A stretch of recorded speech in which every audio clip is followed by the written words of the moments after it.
à Los Angeles. Christophe Nollet, lui, est déjà bien installé en Californie. Son créneau, la mobilette.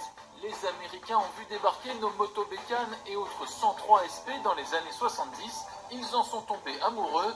Ce Parisien de naissance l'a découvert un soir de 2009.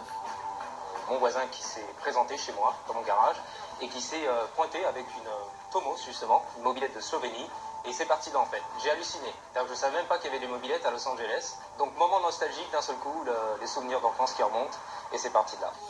Depuis, il fait partie des meilleurs réparateurs aux États-Unis. Mieux, il personnalise entièrement les mobs selon le désir des clients. Ce qui se passe souvent ici aux États-Unis et surtout à Los Angeles, on est dans le pays du custom. Donc les gens aiment bien customiser tout, les voitures, les motos, les mobilettes, etc. Donc le client se pointe avec sa machine, il a acheté sur petites annonces et me dit voilà, j'ai vu ton travail, je vois ce que tu fais avec les mobilettes, donc je veux fabriquer moi aussi une belle mobilette à la mode Tomahawk. Donc il amène la machine, on commence un petit peu à la dessiner, on parle de ce qu'il veut, ce qu'il veut faire esthétiquement, et ensuite on passe à la partie mécanique où on change un petit peu les caractéristiques du moteur. Donc on achète des pièces, on monte un moteur de toutes pièces, et donc on passe d'une puissance de 3 chevaux à maintenant 13-14 chevaux, quoi. Ça fait quel bruit si tu la démarres?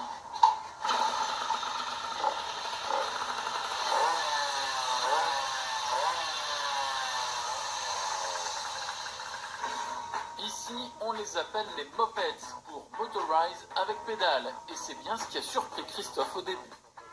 En France, moi, quand j'étais gamin, je me rappelle, c'était la première chose qu'on faisait. Dès qu'on sortait la mobilette de papy, hein, du grand-père, c'était de virer les pédales tout de suite. Je veux dire, c'est ringard, quoi.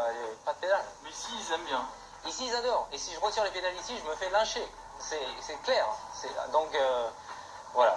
Okay. Bon, c'est comme différence des cultures. Ah, je suis pas en rentre. On rentre à la maison, celle-là. Au pays des Harley et des gros cubes, le travail de Christophe est apprécié, puisqu'il compte en permanence une quinzaine de clients sur son agenda.